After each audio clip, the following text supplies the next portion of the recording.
இந்த ஆராதனை கர்த்தர் நமக்கு ஆசீர்வதித்தபடியாக ஆண்டவருடைய தெய்வீக ஆளுகை நம்மத்தில் கடந்து வரும்படியாக, ஆண்டவருடைய தெய்வீக பிரசவம் நம்மத்தில் கடந்து வரும்படியாக நம்ம ஆண்டவருடைய சமூகத்தில் ஜெபிப்போம்.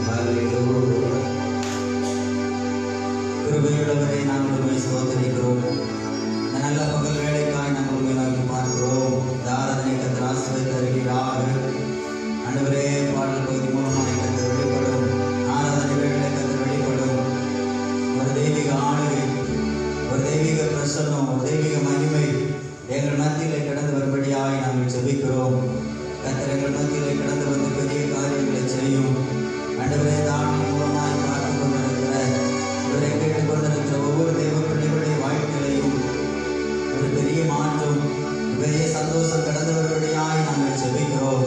கர்த்தர் ஆண்டவரே, இந்த பகல் பொழுது பாதுகாத்துக் கொள்ளும். ஆண்டவரே, ஸ்தோத்திரம். யாரை நடத்துகிற ஒவ்வொரு ஊழியர்களோடும் தேவ கரம் கொண்டு நடக்கட்டும் ஐயா. ஆண்டவரே, என்னை மட்டும் உயர்ந்திருப்பீராக.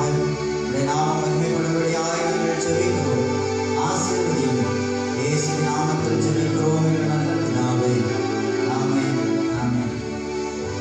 ஒரு பாடலை பாடி நம்மளுடைய நாமத்தை நாம் மகிமைப்படுத்துவோம்.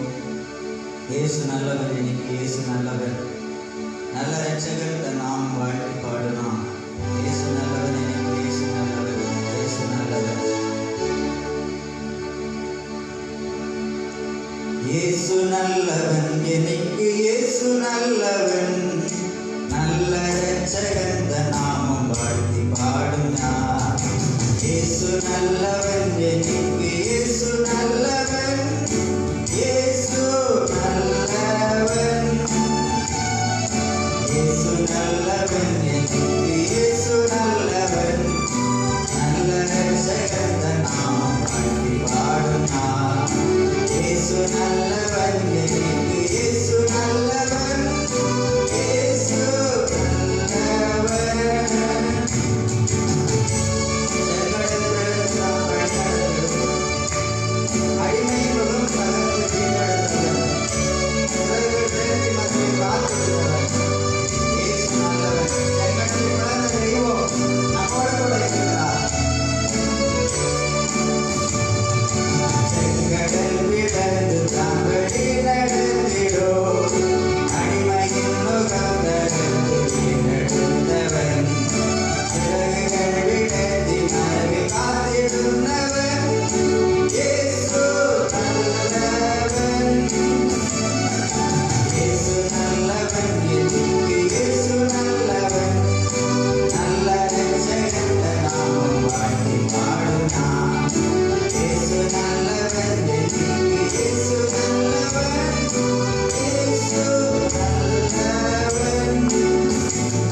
நாம் மகிமைப்படுத்துவோம்.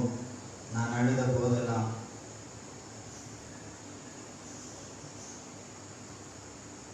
என் அருகில் வந்தவரே, என் கரங்களினாலே என் கண்ணீர் துடைத்தவரே, நம்முடைய சமூகத்திலே நம்ம அழுத போதெல்லாம் நம்மை தூங்கி சுமந்த தெய்வம் இன்றைக்கு நம்ம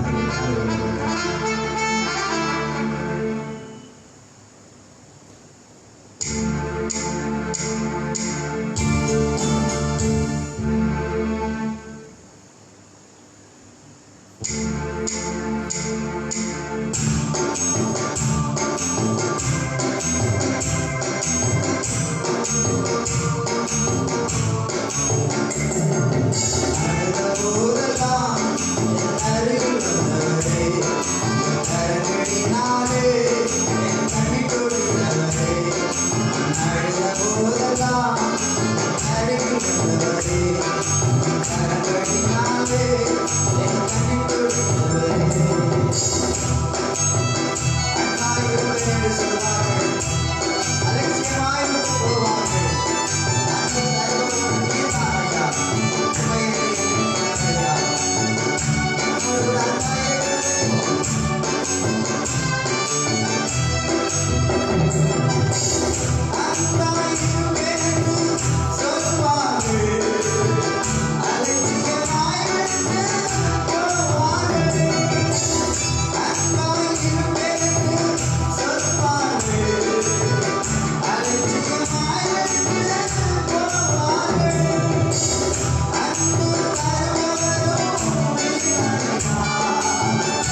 ஆண்டவரே நீங்க மட்டும் போதும், நீங்க மட்டும் போதும் ஐயா.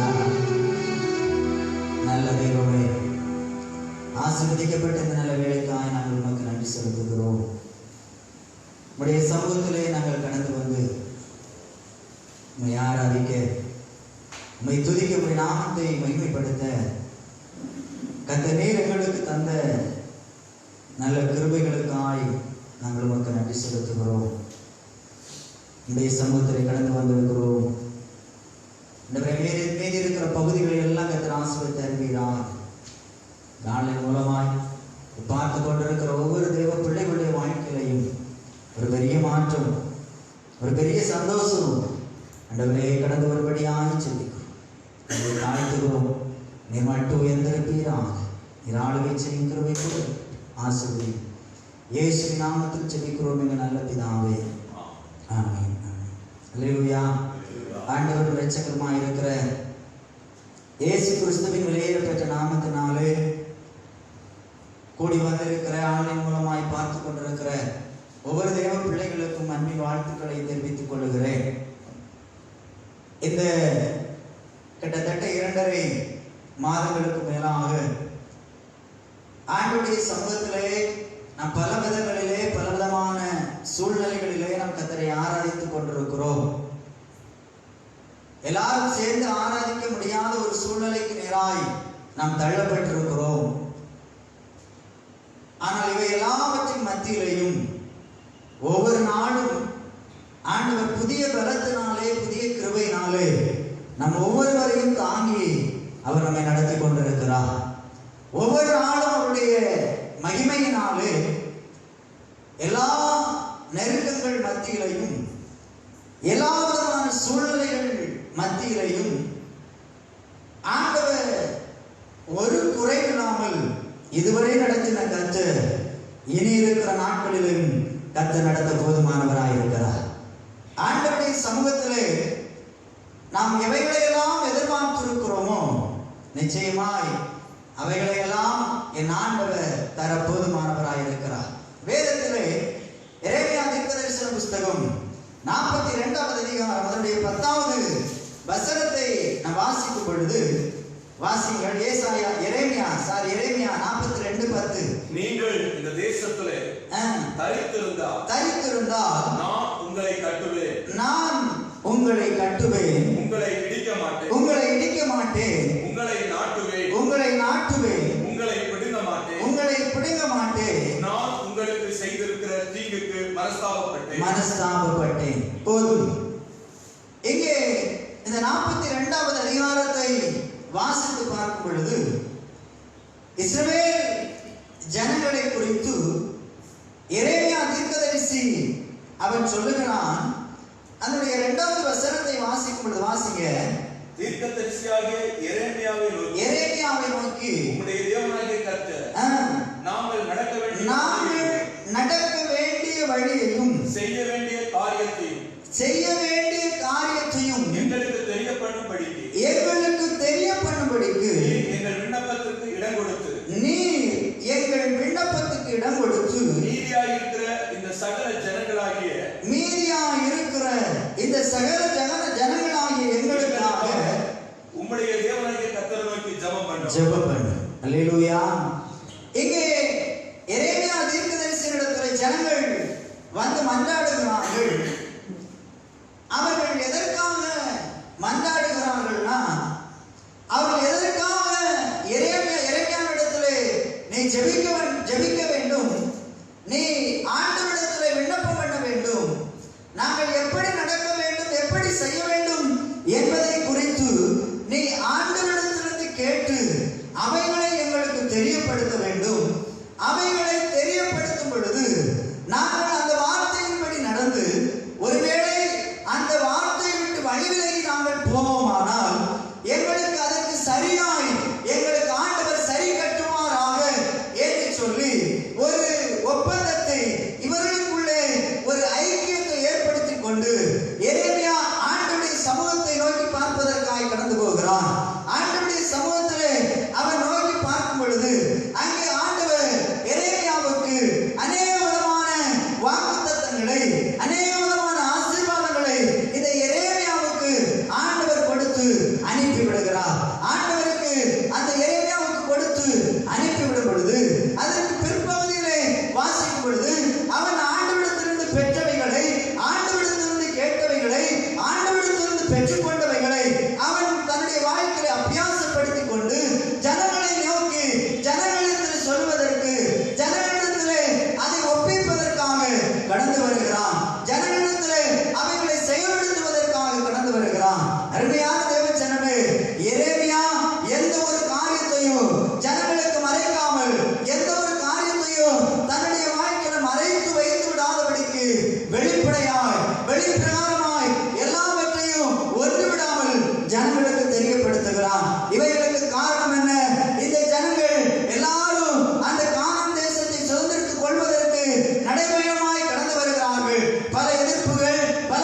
சொல்லுகிறார்கள், நாங்கள் என்ன செய்ய வேண்டும் என்பதை குறித்து ஆண்டவரிடத்தில் கேட்டு எங்களுக்கு தெரியப்படுத்தும்.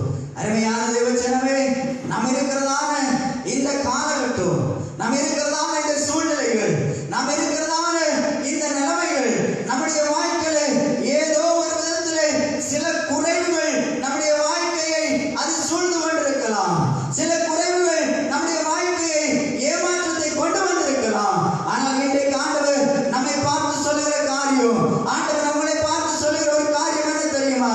உங்களை கட்டுவேன், நான் உங்களை நாட்டுவேன், நான் உங்களை இந்த தேசத்திலே உங்களை நிலைத்திருக்க பண்ணுவேன், உங்களை கொண்டு நான் மகிமையானவர்களை செய்வதற்கு நான் சித்தமுள்ளவராக இருக்கிறேன் என்று சொல்லி என் ஆண்டவர் உங்களை பார்த்து சொல்லுகிறார். அருமையான தேவஜனமே, ஆண்டவருக்கு சொல்லும் பொழுது இறைவன் ஆண்டவருடைய சமூகத்தில் உட்கார்ந்து விண்ணப்பம் பண்ணுகிறான். ஆண்டவரே, இந்த ஜனங்கள் எவைகளை செய்ய வேண்டும், எவைகளை செய்யக்கூடாது? இந்த ஜனங்கள் இந்த தீர்க்கதரிசி எரேமியாவை அனுப்பிவிடும் பொழுது இரண்டு காரியங்களை அவர்கள் சொல்லித்தான் அனுப்பிவிடுகிறார்கள். முதலாவது சொல்லுகிறார், நம்முடைய தேவனாகிய கர்த்தர் நாங்கள் நடக்க வேண்டிய வழியையும் செய்ய வேண்டிய காரியத்தையும் எங்களுக்கு தெரியப்படுத்தும். அருமையான தேவஜனமே, இன்னைக்கு அநேக நேரங்களிலே, அநேக விதமான சூழ்நிலைகளிலே, இன்னைக்கு அநேக ஆண்டுடைய வார்த்தைகளை கேட்டு, ஆண்டுடைய வார்த்தைகளை பெற்றுக்கொண்டு மற்றவர்களுக்கு அபியாசப்படுத்துவதற்கு கடந்து போகும் பொழுது அநேக விதமான ஏமாற்றங்களை சந்தித்துக் கொண்டிருக்கிறோம். அநேக விதமான நெருக்கங்களை சந்தித்துக் கொண்டிருக்கிறோம். பிசாசு பல விதங்களிலே அந்த ஜனங்கள் செய்ய வேண்டியவைகளை செய்ய விடாதபடிக்கு தடை பண்ணி கொண்டிருக்கிறான். இஸ்ரவேல் ஜனங்களுக்கும் அப்படிப்பட்ட சூழ்நிலைகள் கடந்து வந்தது. பயங்கரமான கஷ்டம் வரும் பொழுது மோசேயிடத்தில் முறைவருக்கிறார்கள், எங்களை சாகிறதுக்காக கொண்டு வந்து எங்களுக்கு குடிக்கிறதற்கு தண்ணி கூட இல்லை. இவர்கள் எல்லா இடங்களிலும் பார்த்தா முறுமுறுத்து கொண்டே இருக்கிறார்கள். ஒன்று தெரியுமா? அந்த பஞ்ச காலத்திலையும் அந்த வனாந்தரத்திலையும் கர்த்தர் நடத்தும் பொழுது இந்த இஸ்ரவேல் ஜனங்களை நடத்தின விதமே வித்தியாசமாய் கர்த்தர் நடத்தினார். அந்த ஜனங்களுக்கு ஆகாரம் கொடுப்பதற்கு ஆண்டவர் அங்கே இறைச்சியை கொடுக்கிறார், அங்கே அப்பத்தை கொடுக்கிறார். அந்த அதனுடைய டேஸ்ட் வித்தியாசமா இருந்தது. ஆனா இவைகளை எல்லாம் பார்க்கும் பொழுது ஜனங்களுக்கு அவைகளை எல்லாம் பார்த்ததுக்கு அப்புறமும் ஆண்டவர் மேலுள்ள நம்பிக்கையெல்லாம் அற்று போய், ஆண்டவர்களை விடுப்பதற்கு ஆண்டவர் ஒரு தலைவனை ஏற்படுத்தி இருக்கிறார் என்பதை எல்லாம் மறந்து போய் முறுமுறுத்து கொண்டே இருக்கிறார். ஆனா ஒன்று, அந்த எகிப்திலிருந்து புறப்பட்ட கிட்டத்தட்ட 75% அதிகமான ஜனங்கள் வருகிற வழியிலே மறித்து போய் கொண்டிருக்கிறார். இப்பதான் இவர்களுக்கு ஒரு உணர்வு வருகிறது. எரேமியா பார்த்து சொல்லுகிறார்கள், ஐயா, தீர்க்கதரிசியை பார்த்து சொல்லுகிறார்கள், ஐயா, நாங்க நடக்க வேண்டிய வழியையும் நாங்கள் செய்ய வேண்டிய காரியத்தையும் எங்களுக்கு தெரியப்படுத்தும். அருமையான தேவஜனமே, இந்த பகல் வேளையிலே ஆண்டுடைய சத்தத்தை கேட்டுக்கொண்டிருக்கிற தேவஜனமே, நீ ஆண்டுடைய சமூகத்தில் நீ ஆண்டவருக்கு நேராக இருதயத்தை திருப்பி நீ ஒன்றை தெரிந்து கொள். ஆண்டவரே, நீ நான் நடக்க வேண்டிய வழியையும் நான் செய்ய வேண்டிய காரியத்தையும் எங்களுக்கு இன்னைக்கு தெரியப்படுத்தும். ஆண்டவரே, எங்களுக்கு இன்னைக்கு தெரியப்படுத்தும். எதெடுத்தாலும் நம்முடைய வாழ்க்கையை ஏமாற்றும், நம்ம எடுக்க முயற்சிகள் எல்லாம் தோல்விகள், நம்ம எடுக்கிற தீர்மானங்கள் எல்லாம் ஒன்றையும் சரியாய் செய்ய முடியாதபடிக்கு அநேக விதங்களிலே தடைகள். இஸ்ரவேல் ஜனங்கள் முறுமுறுத்தார்கள். இவருடைய வாழ்க்கையிலே பல மனிதர்கள் யுத்தத்திற்கு கடந்து வருகிறார்கள். யுத்தத்திலே மரித்து போன அநேக மனிதர்கள் உண்டு. ஏமாற்றம், எவைகள் எடுத்தாலும் ஏமாற்றம், சஞ்சலம் நிறைந்த வாழ்க்கை. அந்த வனாந்தரத்தை கடந்து வருகிறார்கள்.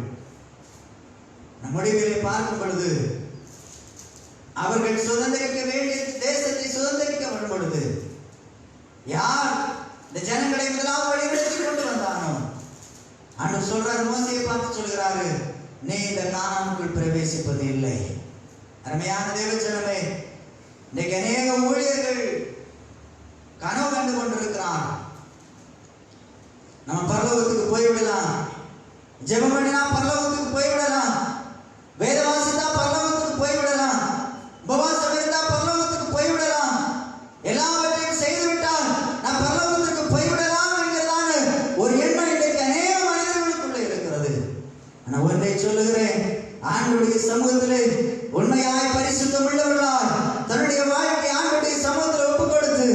ஆண்டவரே, நீர் நடக்க வேண்டிய வழியும் செய்ய வேண்டிய காரியத்தை எனக்கு தெரியப்படுத்தும் என்று சொல்லி யாரெல்லாம் தன்னுடைய வாழ்க்கையை உண்மையாய் ஆண்டவருடைய சமூகத்தில் அர்ப்பணித்து ஜெபிக்கிறார்களோ அவர்களை கொண்டுதான் கர்த்தர் மகிமையானவைகளை செய்ய முடியும். அவ்வளவுதான் பரலோகத்திற்குள்ளே போக முடியும். கானானுக்குள்ளே அநேகர் நடத்தினார்கள், அநேகர் நடத்தி கொண்டு வந்தார்கள், அநேக ஜனங்கள் நடத்தப்பட்டார்கள். ஆனா ஏதோ ஒரு சிலர் மட்டும்தான் அந்த கானானுக்குள்ளே போக முடிந்தது.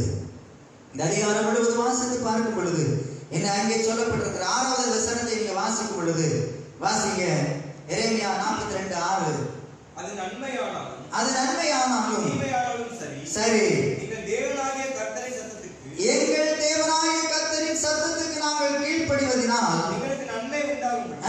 நாங்கள் உம்மை அனுப்புகிற எங்கள் தேவனாகிய கர்த்தருடைய சத்தத்துக்கு கீழ்ப்படிந்து நடப்போம். எங்கே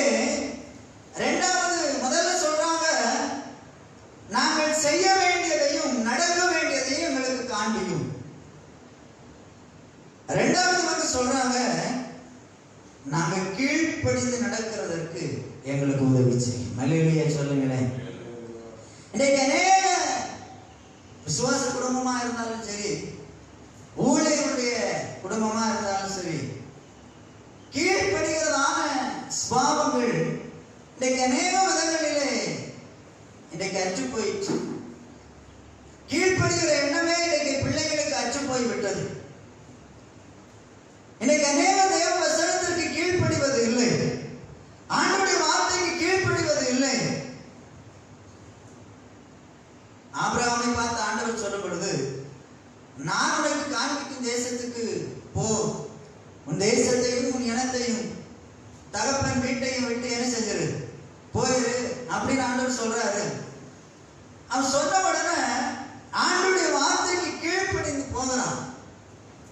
அதனாலதான் இன்றைக்கும் நாம் ஆபிரகாமை பார்த்து சொல்கிறோம், விசுவாசிகளின் தகப்பன் என்று சொல்லி. 100 வயதிலே குழந்தை கொடுக்கப்படுகிறது.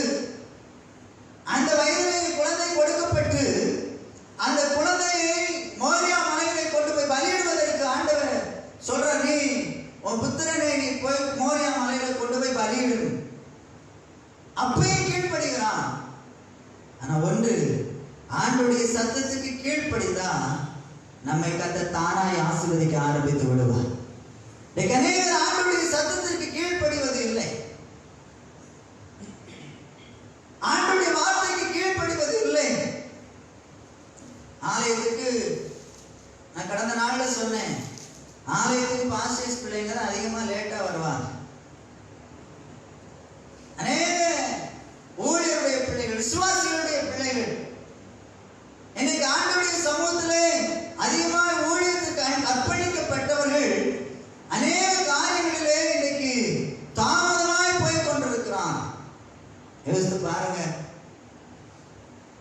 ஆண்டவருடைய சமூகத்திலே என்னுடைய ஆரம்ப நாட்களிலே எங்க வீட்டுக்கு முன்னாடி தான் சபை இருக்கிறது, அநேகருக்கு தெரியும். என்னுடைய அந்த நாட்களிலே புதன்கிழமை வேத ஆராய்ச்சி கூட்டம் வைப்பாங்க, எல்லா சபைகளிலும் வைக்கிறது உண்டு. ஆனா அந்த புதன்கிழமை நானே போக மாட்டேன். எங்க அம்மா சர்ச்சில் தான் இருப்பாங்க.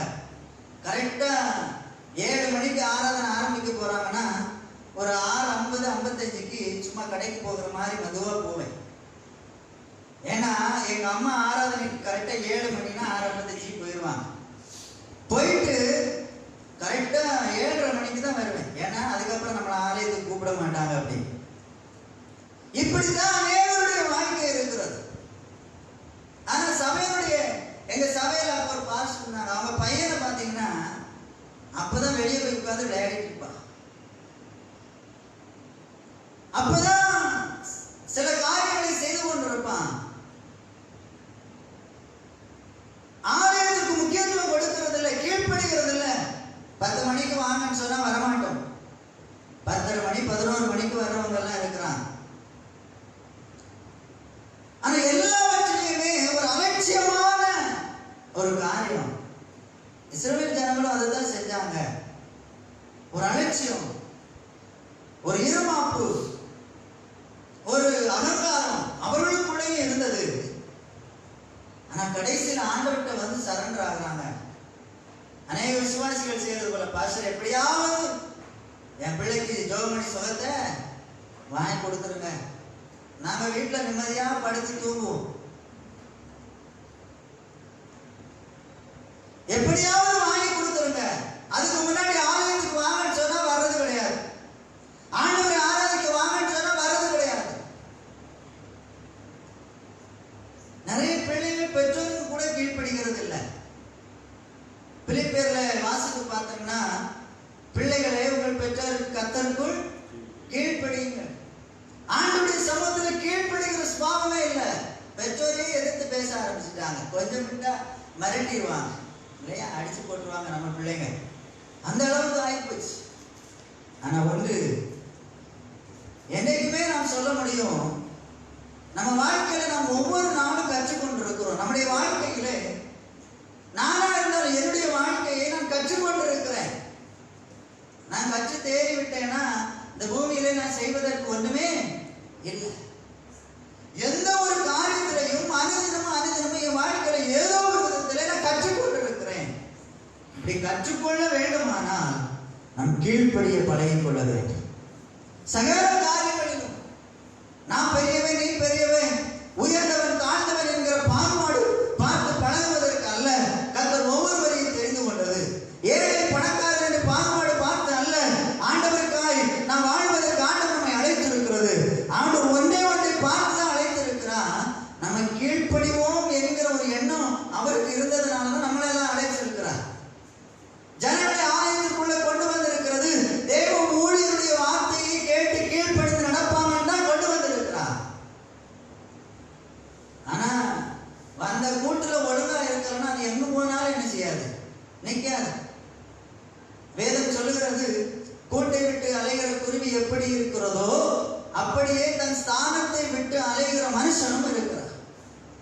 ஆண்டவர் ஒரு இடத்துல நம்மை நிலைநிறுத்தி நிலைநாட்டி வைத்திருக்கிறார்னா அதுல சரியாய் கீழ்ப்படிந்து ஆண்டவருடைய வார்த்தைக்கு கீழ்ப்படிந்து உறுதியா பிடித்துக் கொண்டு ஓடிவிட்டாலே கர்த்தர் நிச்சயமாய் இந்த இஸ்ரவேல் ஜனங்களை விடுவித்த தெய்வம் நம்மை விடுவிக்க போதுமானவராயிருக்கிறார். நம்மையே நடத்த போதுமானவராயிருக்கிறார். அநேக சூழ்நிலைகள் நிமித்தம், இன்னைக்கு அநேக காரியங்கள் நிமித்தம் நம்ம கீழ்ப்படிய முடியாத ஒரு சூழ்நிலை. ஜனவரி 1 பிறந்தா 31 டிசம்பர் 31 நைட்டு ஜனவரி 1 பிறந்தா அந்த 12 மணிக்கு ஏதோ ஜோசியம் பார்க்கறது மாதிரி எல்லாருக்கும் நம்ம இன்னைக்கு பல காரியம் செய்கிறோம். நானே செய்கிறேன். ஜனங்களுக்கு ஜோசியத்தை கொடுக்கிற மாதிரியே கொடுக்கிறோம். ஆனா வேதம் சொல்லுகிறது, ஆண்டவர் நமக்கு இந்த வேதத்திலே கொடுக்கப்பட்டிருக்கிற அத்தனை வார்த்தைகளும் வாக்குத்தத்தமாய் தான் கர்த்தர் கொடுத்திருக்கிறார். வாக்குத்தத்தமாய் கொடுத்திருக்கிறார். ஒரு வார்த்தைக்கு, ஆண்டவருடைய வார்த்தைக்கு உண்மையாய் கீழ்ப்படிந்தா நம்ம வாழ்க்கையில நிச்சயமாய் ஒரு பெரிய ஆசீர்வாதத்தை கர்த்தர் நமக்கு தருவார். இன்னைக்கு அநேகர் ஆண்டவருடைய வார்த்தைக்கு கீழ்ப்படுகிறது இல்லை, ஆண்டவர் விட்டு வழிவிலைக்கு போய்விடுகிறான். இன்னும் ஆழமாய் சொல்ல போனா இந்த லாக்டவுன் முடிந்ததுக்கு அப்புறம் எத்தனை பேர் உண்மையாய் கர்த்தரை ஆராதிக்க போகிறார்கள் என்று சொல்லி நமக்கு தெரியாது. ஆனா நான் ஒன்றை சொல்ல முடியும், அழைக்கப்பட்டவர்கள் அநேகர், தெரிந்து கொள்ளப்பட்டவர்கள் சில. உண்மையாய் கர்த்தரை ஆராதிக்க வேண்டும் என்கிற வாஞ்சை உள்ளவர்கள் இன்றைக்கு ஒரு ஏக்கத்தோடு கூட இருக்கிறார். ஆண்டவருடைய சமூகத்திலே நம்ம ஆண்டவருடைய வார்த்தைக்கு கீழ்ப்படியணும், ஆண்டவருடைய வார்த்தைக்கு செவி சாய்க்கணும். ஏதோ வசனத்தை கேட்டுவிட்டு அப்படியே கடந்து போவது அல்ல நம்முடைய வாழ்க்கை. இந்த ஜனவரி 1ஆம் தேதி கொடுக்கிற வாக்குத்தத்தத்தை கேட்டு அப்படியே விட்டு போகிறது அல்ல. ஒவ்வொரு வாரமும் ஒவ்வொரு நாளும் கர்த்தர் நம்மை வார்த்தையை கொண்டு பேசுகிற கர்த்தர். வேதம் சொல்லுகிறது, ஆண்டவர் பிள்ளையாமிடத்திலே கழுதையை கொண்டு ஆண்டவர் பேசினார். என்ன ஆண்டவர் வேதத்திலே சொல்லும் பொழுது, நீங்க கூப்பிடாவிட்டால் இந்த கல்லுகள் என்ன செய்யும், பேசும். ஆண்டவர் அப்படி பேசுகிற கர்த்தர். அருமையான தேவ ஜனமே, நம்மளா இருந்தாலும் சரி, இன்றைய ஜனங்களா இருந்தாலும் சரி, உண்மையாய் கர்த்தருடைய சமூகத்தில் கீழ்ப்படிந்து வாழுகிறவர்களை கர்த்தர் இதுவரைக்கும் தரித்திரத்தோடு அனுப்பினதில்லை. கர்த்தர் இதுவரைக்கும் ஆசீர்வாதம் இல்லாமல் அனுப்பினதில்லை. கர்த்தர் இதுவரைக்கும் கர்த்தர் வெறுமையாய் அனுப்பினதில்லை. கர்த்தருடைய சத்தத்திற்கு யாரெல்லாம் கீழ்ப்படிக்கிறார்களோ அவர்களை எல்லாம் கர்த்தர் ஒரு மேன்மையான இடத்துல பார்த்து கொண்டு வந்து நிறுத்திருக்கிறார். அநேக மனிதர்களை நான் சொல்ல முடியும். யோபுவை சொல்ல முடியும், தாவீதை சொல்ல முடியும். நான் தாவீதை குறித்து அதிகமாக நாம் பார்த்தோம்னா அவன் ஆடுகளை மேய்த்துக் கொண்டிருந்தவன் சொல்லி சாதாரணமாய் சொல்லுகிறோம்.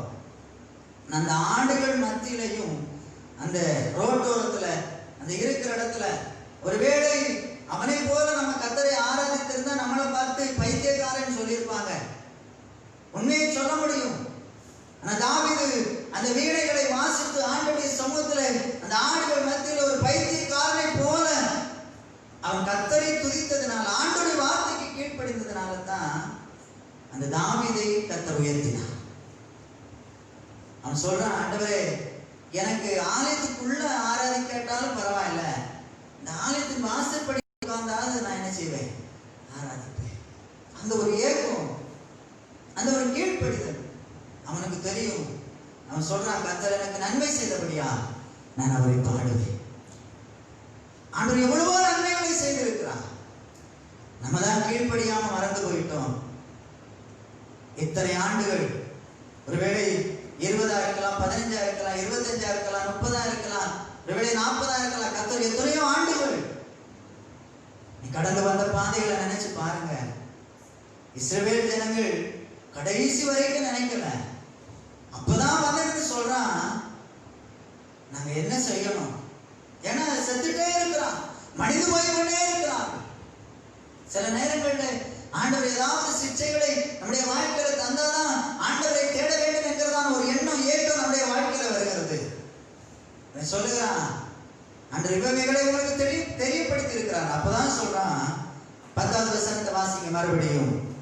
நீங்கள் இந்த தேசத்திலே தரித்திருந்தால், நீங்கள் இந்த தேசத்திலே, நன்றாக கவனித்துக் கொள்ளுங்கள், ஆண்டவர் மகிமை வைத்திருக்கிற இடத்திலே, கிராமத்திலே, பட்டணத்திலே, நாம் இருக்கிற இடங்களிலே நம்ம உண்மையாய் கர்த்தருக்கு கீழ்ப்படிந்து இருந்தால் அவர் சொல்றாரு, நான் உங்களை கட்டுவேன், உங்களை இடிக்க மாட்டேன், உங்களை நாட்டுவேன், பிடுங்க மாட்டேன். நான் உங்களுக்கு செய்திருக்கிற தீங்குக்கு மனஸ்தாபப்பட்டேன். பாத்தீங்களா, ஆண்டவர் நமக்கு விரோதமாய் செய்தவர்கள், ஆண்டவர் கோபத்திலே, அவருடைய உக்கிர கோபத்திலே நமக்கு விரோதமாய் செய்தவைகளை நம்ம ஆண்டவருக்கு பயந்து ஆண்டவருக்கு செவி கொடுத்து வாழுவதற்கு நம்ம அர்ப்பணிச்சிட்டாலே கர்த்தர் நம்மளை கட்டி நாட்டி நமக்கு விரோதமாய் இருக்கிற தீங்கை நினைத்து ஆண்டவர் மனஸ்தாபப்பட்டு அவைகளெல்லாம் மாற்றி மறுபடியும் எந்த ஸ்தானத்தில் இடத்துல இருக்க வேண்டுமோ அதே ஸ்தானத்தில் கர்த்தர் உன்னை கொண்டு வந்து நிறுத்துவார். அதே இடத்துல கர்த்தர் கொண்டு வந்து நிறுத்துவார். இந்த பகல் வேளையிலே இந்த வார்த்தையை கேட்டுக்கொண்டிருக்கிற தேவ பிள்ளையே, உன் வாழ்க்கை வனாந்தரமா இருக்கிறதா? உன் வாழ்க்கை பஞ்சத்தோடு கூட இருக்கிறதா? பஞ்ச காலத்திலே ஒரு விதவையின் வீட்டை கர்த்தர் ஆசீர்வதித்தவர். இந்த பஞ்ச நேரத்திலையும் இந்த வனாந்தரமான நேரத்திலையும் இந்த பகல் வேளையிலே இந்த வார்த்தைக்கு செவிசாய்த்து இந்த வார்த்தைக்கு கீழ்ப்படிந்து ஆண்டவருடைய சத்தத்திற்கு கீழ்ப்படிந்து வாழ்வதற்கு உன்னை நீ ஒப்புக் கொடுப்பாயானால் உன்னை இந்த தேசத்திலே கட்டி உன்னை நாட்டி உன் வாழ்க்கையை கர்த்தர் உயர்த்த விரும்புகிறார். உன் ஊழியத்தை கர்த்தர் உயர்த்துவார். உன் தனிப்பட்ட வாழ்க்கையை, உன் குடும்ப வாழ்க்கையை, உன் சபை ஜீவியத்தை, எல்லா காரியங்களையும் எவையெல்லாம் நம்முடைய வாழ்க்கையில் இல்லாமல் இருக்கிறதோ அவைகளை எல்லாம் கர்த்தர் மறுபடியும் தர விரும்புகிறார். அவைகளை எல்லாம் மறுபடியும் தர விரும்புகிறார். அதை 42வது அதிகாரத்திலே அங்கே வேதம் சொல்லுகிறது. கடைசி வசனத்தை வாசிங்க, 2 வசனத்தை வாசிங்க. 42, 21, 22. நான் இந்நாளில் அதை உங்களுக்கு அறிவித்தேன், ஆனாலும் உங்கள் தேவனாகிய கர்த்தரின் சத்தத்துக்கும் அவர் என்னை கொண்டு உங்களுக்கு சொல்லி அனுப்பின எந்த காரியத்திற்கும் செவி கொடாமல் போனீர்கள்.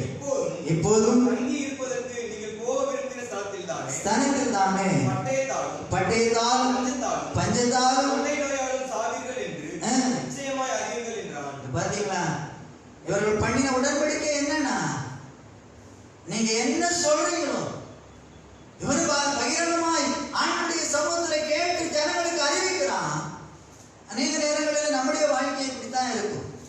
ஆண்டவரிடத்தில் கேட்டு பெற்றுக் கொண்டவைகளை அறிவிக்கும் பொழுது அநேக நேரங்களில் நான் சொல்லுவோம், நாங்க கேட்டு நடப்போம், சரி பாஸ்டர் சொல்லி ஜனங்கள் சொல்லிவிடுகிறார்கள். அப்புறம் போய் சொல்லிட்டு போவாங்க, இவருக்கு வேற வேலையே இல்லைங்கிற மாதிரி சொல்லிட்டு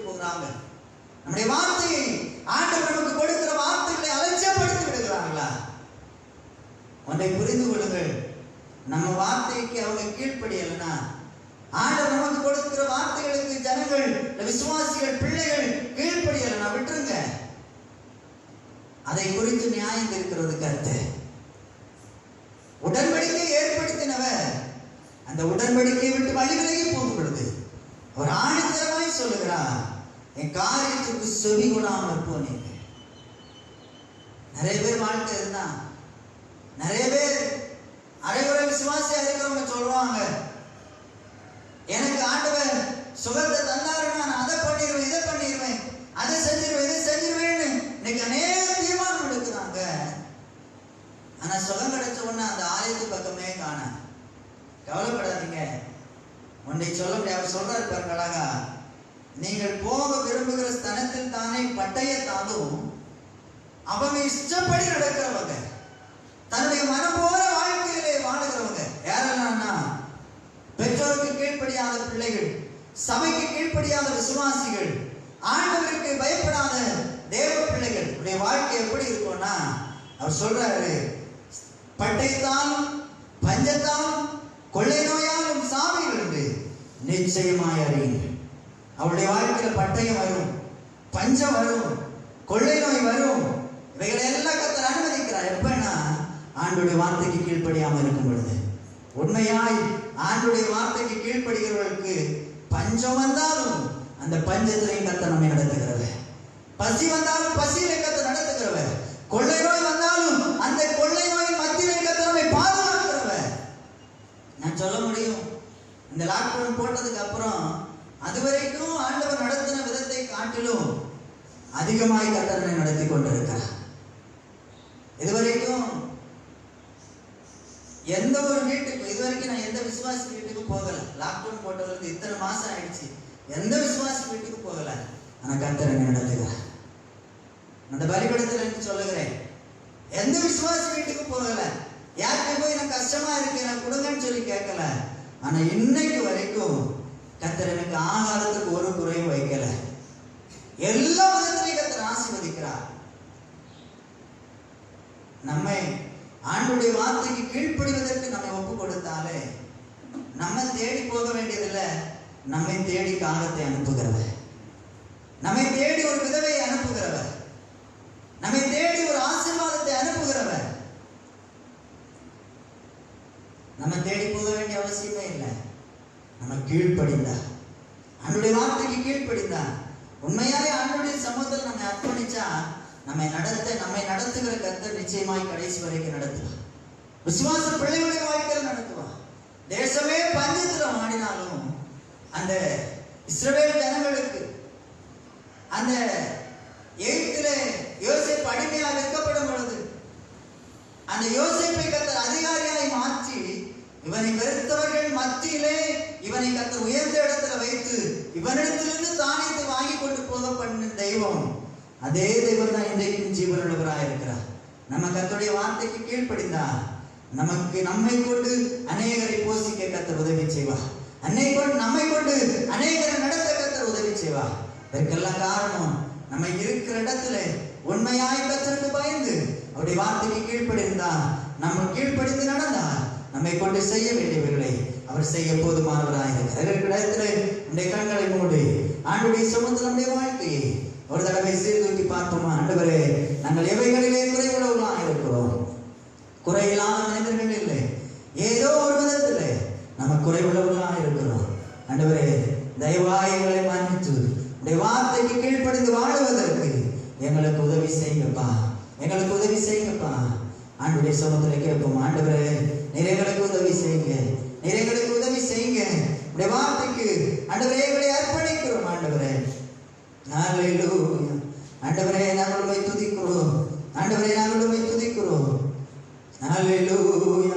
ஆண்டவரே உம்மை ஸ்தோத்திரிக்கிறோம், ஆண்டவரே நாங்கள் உம்மை ஸ்தோத்திரிக்கிறோம். உம்முடைய மகிமையின் கரம், உம்முடைய இரக்கத்தின் கரம், உம்முடைய தயவுள்ள கரம், உம்முடைய கிருபையுள்ள கரம் ஆண்டவரே எங்கள் மத்தியிலே கடந்து வரட்டும் ஐயா.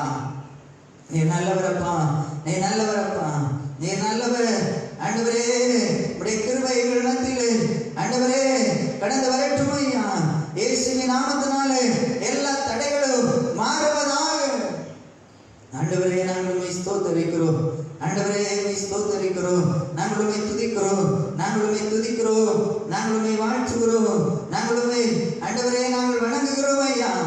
ஹalleluya ஹalleluya ஹalleluya. இயேசுவே ஸ்தோத்திரிக்கிறோம். கட்டின வீடும் நிலம் பொருளோ கண்டிடும் உற்றாருறவினரோ கட்டின வீடும் நிலம் பொருளோ கண்டிடும் உற்றாருறவினரோ